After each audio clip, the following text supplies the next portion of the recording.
Bonjour. Monsieur, aujourd'hui, on va faire l'exercice 7 du cours. Alors, 20 grammes de périte FeS2 sont chauffés avec 50 litres de dioxygène à température et pression normale, selon l'équation suivante. XFeS2 plus YO2 donne 1Fe3O4 plus USO2. Équilibrer l'équation de la réaction donnée. Alors, pour équilibrer cette réaction, il faut bien savoir comment il faut commencer l'équilibre. Puisque dans le produit, le Fe3O4, le coefficient c'est 1, alors on a 3 Fe dans le produit. On ne peut pas changer ça. Donc, il faut qu'on a 3 Fe dans le réactif. Donc, le X, c'est 3. Ça devient 3 FeS2. Monsieur, maintenant, le 3 est multiplié par quel nombre? Par le 2. Alors, on a 6S. Dans le produit, il faut qu'on a 6S. Alors, on multiplie par 6. Si on compte le nombre de dioxygène dans le produit, c'est 12 plus 4, 16. Alors, il faut multiplier ici par 8. C'est l'équation équilibrée de la réaction. La réaction est-elle en rapport stoichiométrique? Sinon, indiquez le réactif limitant. J'ai écrit de même cette partie, car on a déjà fait les mêmes étapes.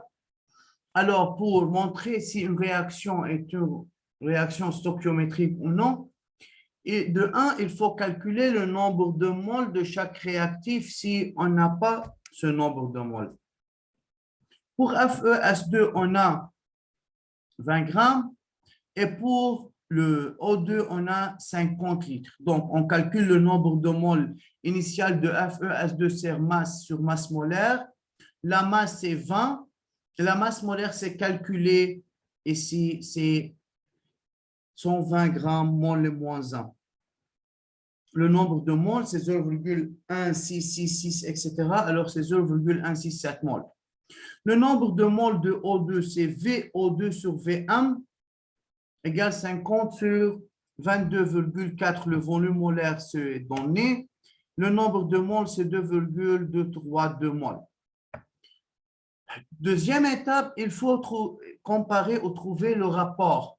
Le rapport, c'est le nombre de moles de chaque réactif sur le coefficient. Alors ici, pour FeS2, le coefficient c'est 3, c'est 0,05 le rapport. Rapport de O2 est égal au nombre de moles de O2 sur 8, donc c'est 0,279. Les deux rapports ne sont pas égaux, alors la réaction n'est pas stoichiométrique. Le réactif limitant est FeS2, puisque la question c'est indiquer le réactif limitant. Et de même, c'est entre parenthèses, car le rapport de FeS2 est plus petit que le rapport de O2.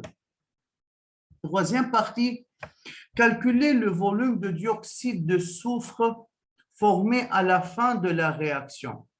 Le dioxyde de soufre est un produit et la réaction n'est pas stoichiométrique. Alors, dans cette partie, il faut utiliser le rapport stoichiométrique pour trouver de 1 le nombre de moles de dioxyde de soufre. Et par la suite, on peut trouver le volume. Alors, d'après le rapport stoichiométrique, puisqu'on a le nombre de moles de réactif limitant qui est FeS2, alors on peut écrire directement FeS2 initial sur le coefficient C3 est égal au nombre de moles de SO2 formés sur le coefficient C6. Alors, ce qui implique le N de SO2 est égal à 6 fois N de FeS2 sur 3. Alors, le N de SO2 est égal, on peut faire le calcul. Alors, c'est 2 fois le nombre de moles de FeSO3. Alors, c'est 2 fois 0,167 est égal à 0,334 moles. Comme ça, on a trouvé le nombre de moles. Et par suite, on peut dire le volume de SO2, c'est N fois VM est égal à 0,334 fois le VM, c'est 22,4. C'est égal à 7,48 litres à peu près. C'est la partie 3. Comme ça, on peut trouver le volume de dioxyde de soufre.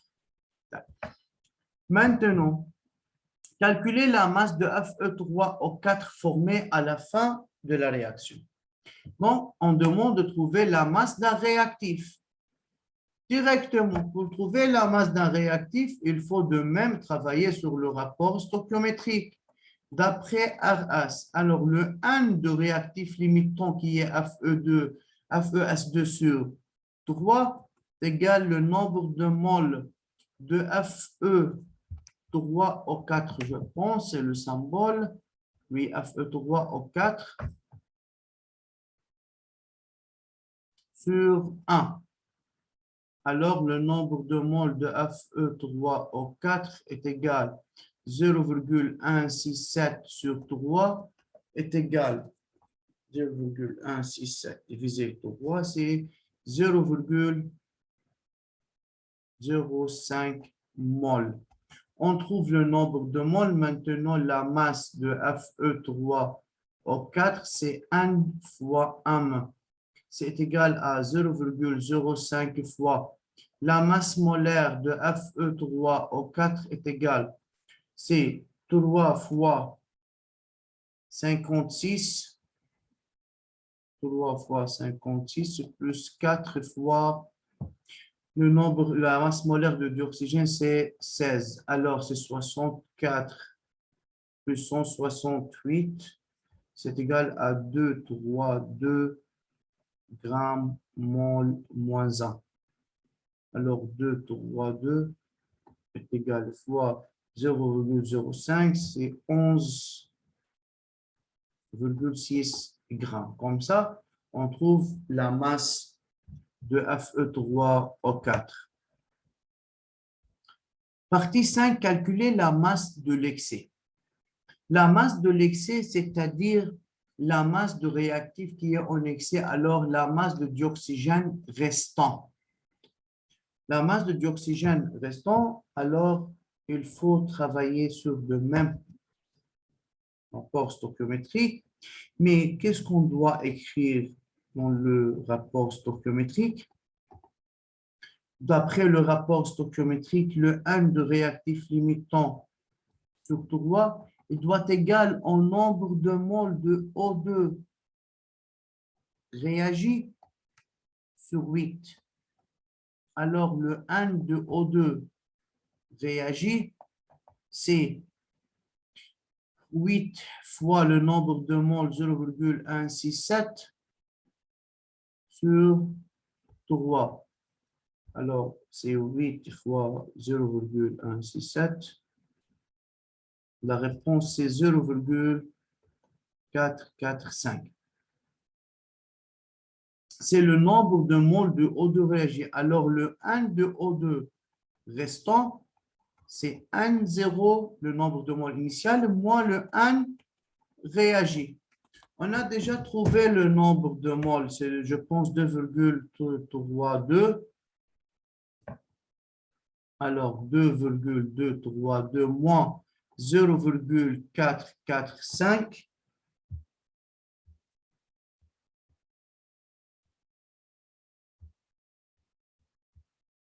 C'est égal à 1,787 moles. C'est le nombre de moles restants. Alors, la masse restante, c'est N fois M est égal à 1,787. La masse molaire de O2, c'est fois 32. C'est égal à 57,184 grammes. Partie 4 ou partie 6. Calculer la masse de l'autre réactif nécessaire pour avoir une réaction en rapport stoichiométrique. Alors, monsieur, faire attention, pour avoir une réaction en rapport stoichiométrique, il faut que le rapport de ces deux réactifs sont égaux. Yani, c'est le même nombre de moles de réactifs en excès, mais le nombre de moles réagis. Donc, partie 6, on a, pour que la réaction soit stoichiométrique, il faut que le nombre de moles de O2 sur 8 doit égal au nombre de moles de FeS2 sur 3. Alors, pour trouver la masse de O2 nécessaire, c'est égal à 1 de O2 réagi fois masse molaire de O2 est égal à 0,445 fois 32. Ça est égal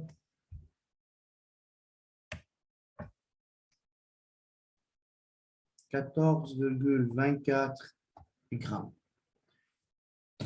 Comme ça, on a fait cet exercice.